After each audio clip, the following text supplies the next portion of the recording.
예, 지난 시간에 이어서 이번 두 번째 시간으로 현재 학교 교육 상황에 대해서 말씀을 드리도록 하겠습니다. 지금 화면에 여러 아마 학교 교실 풍경이랄지 또 선생님 이런 상황들이 지금 나오고 있습니다. 잠자고 있는 아이들 보면 어떤 생각이 듭니까? 사실 저는 굉장히 저런 일이 없을 거라고 그렇게 생각을 하면서도 막상 고등학교 아이들 보면 저런 현상들이 되게 많이 있다고 합니다. 참 교실 풍경인데요.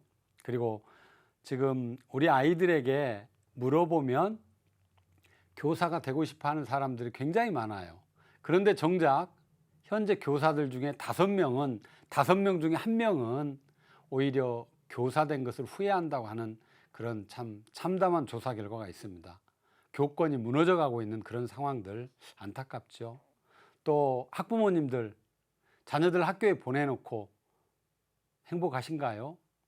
굉장히 아마 지나친 경쟁, 과열된 경쟁 속에서 사교육비랄지 이런 문제로 또 굉장히 힘들어 하시죠.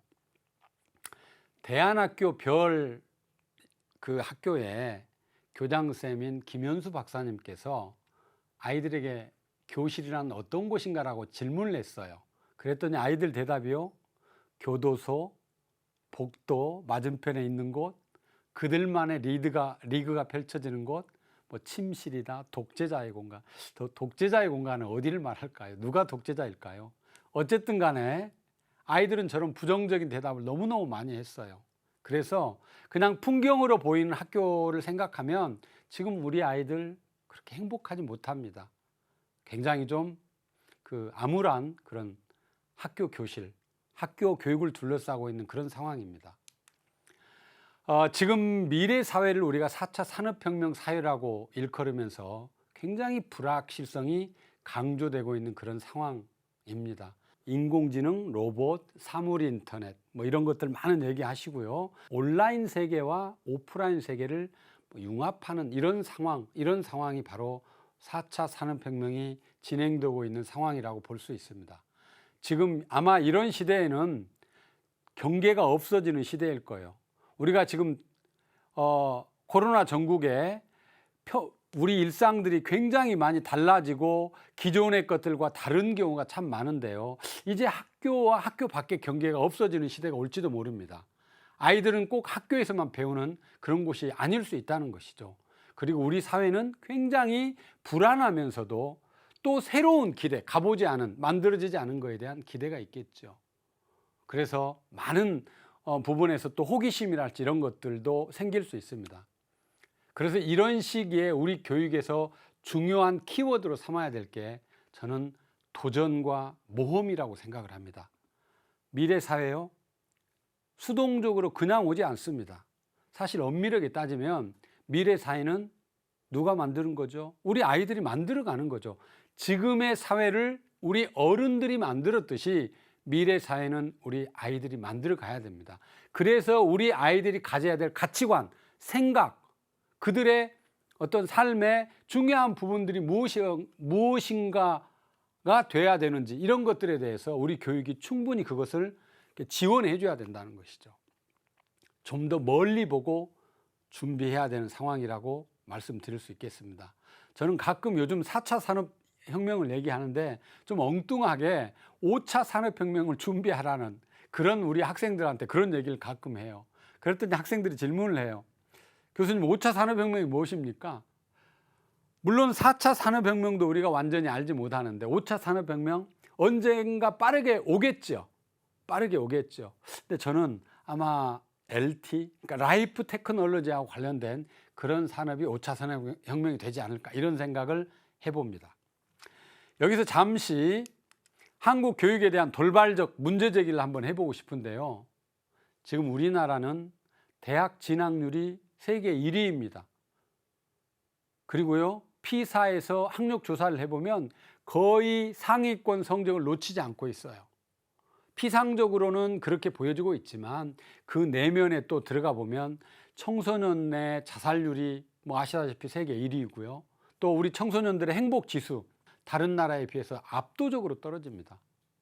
경제적으로나 이런 부분에서는 굉장히 우리가 많이 좋아졌고 또 대학도 많이 가고 이런 상황이지만 사실 우리들 생활 속에서 행복이라고 하는 것은 굉장히 좀 뭐라고 하죠? 그 빈도수가 높지 않다라고 볼 수 있습니다. 만족률이라고 하는 게요. LG 연구소에서 2013년에 조사를 했는데 우울증과 자살로 인해서 경제적 손실이 우리나라에 지금 10조 원이 넘는다고 합니다. 그리고 2017년에 영국 옥스퍼드 대학의 인구문제 연구소의 조사에 따르면 세계에서 가장 먼저 없어질 나라를 불행하게도 우리 대한민국으로 꼽고 있습니다. 물론 여러 가지 것들이 요인이 될 수 있지만 연속해서 2년째 0점대 출생률을 보이고 있는 이런 상황들, 왜 아이를 낳지 않습니까? 당연히 교육과 관련이 있지요. 우리의 삶과 관련이 있지요. 그래서 이제 그렇다면 우리의 교육은 어떻게 달라져야 할까요? 단순하게 저는 혁신 정도에 머무르는 게 아니라 이제 혁명 수준의 교육, 변혁, 그런 것들을 한번 겪어내야만이 우리 대한민국이 다시 한번 도전할 수 있을 거라고 생각을 합니다. 비약할 수 있을 거라고 생각합니다. 학교 교육의 문제와 관련해서요, 대체적으로 지적되고 있는 게 공장식 학교, 가르치는 내용이나 뭐 수업의 방법 이런 것들도 거의 비슷합니다. 거기다가 대학생들 도전과 모험을 두려워하고 유초, 중고등학교에서는 아이들이 배움과 삶이 일치되지 않고 오히려 우리 하면 기승전 대학이라는 오죽하면 그런 말이 생겼습니까?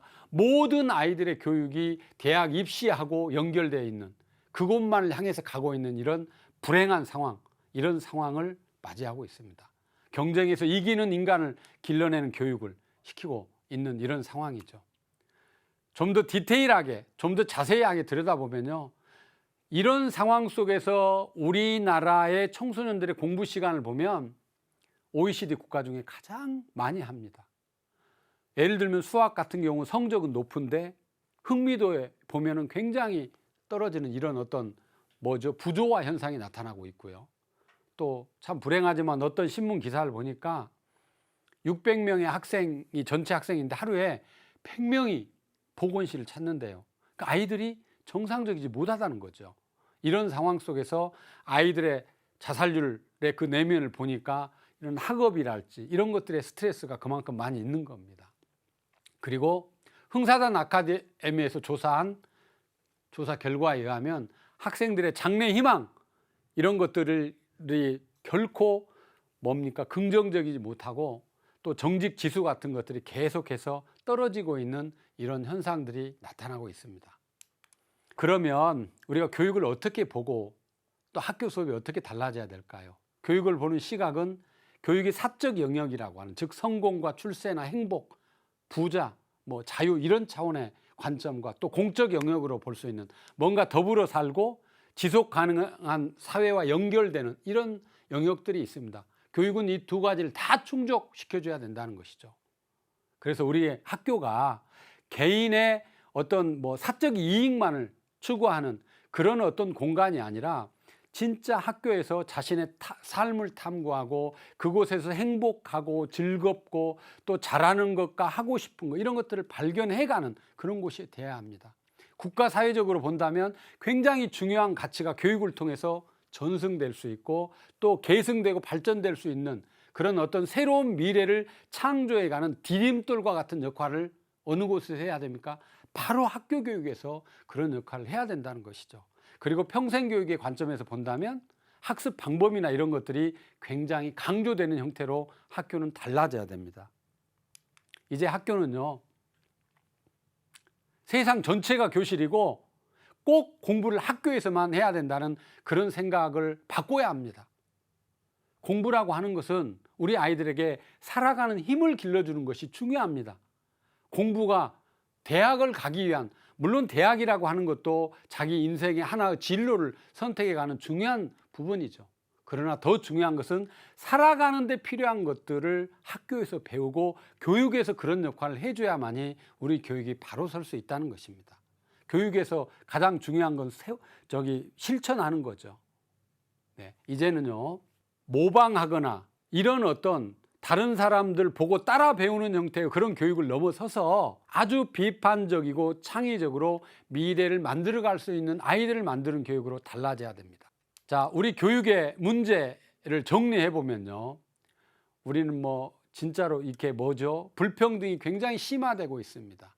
예를 들면은, 그러니까 이게 예를 들어서 특권층 자녀들 보면요, 고액 교육비를 사용해서 특목고에 진학을 하고 이것이 다시 엘리트 어떤 좋은 대학에 진학을 할 수 있고 이것이 다시 좋은 데 취직해서 고소득층이 되고 또 이들이 다시 특권층이 되는 이런 형태의 고소득층을 보면 이렇게 이제 흘러가고 있고요. 그런 반면에 저소득층 아이들은 굉장히 힘들어하고, 또 대학은 서열화돼 있고, 또 다 그렇지는 않지만 일부 사립학교 같은 경우, 우리가 지금 우리나라에 사립학교가 되게 많은데 굉장히 좀 청렴하지 못한 이런 사태가 지속되고 있는 것도 문제입니다.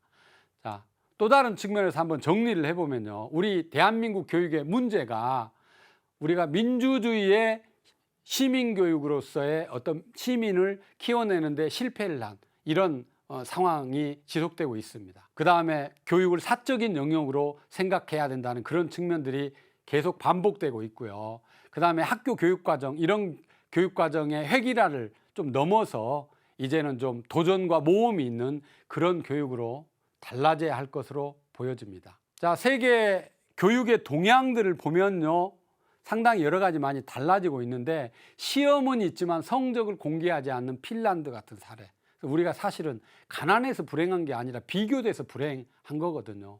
또 부모가 자녀를 직접 학교에 데려오지 않으면 입학을 불가하는 이웃나라 일본의 유치원 같은 사례도 있습니다. 네, 다행히 우리 교육을 둘러싼 새로운 변화들이 보이고 있습니다. 혁신학교가 많이 생기고 있고요. 또 마을학교랄지 협동조합을 통한 교육활동, 또 학교 내에는 교사들의 전문학습 공동체, 또 학교마다 자치, 학생자치가 활성화되고 있고요.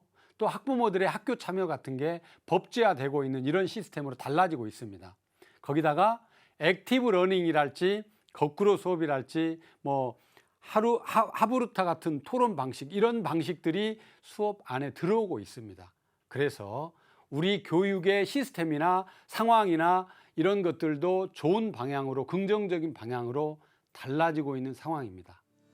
자, 그래서 미래교육의 방향은 상생과 다양성과 창의력과 문제 해결을 하는 이런 방향으로, 그리고 협력과 도전과 모험이 가능한 그런 교육으로 달라지고 있습니다. 자, 다음 시간에는요, 우리 미래시대 교육이 나아갈 방향에 대해서 말씀드리도록 하겠습니다. 고맙습니다.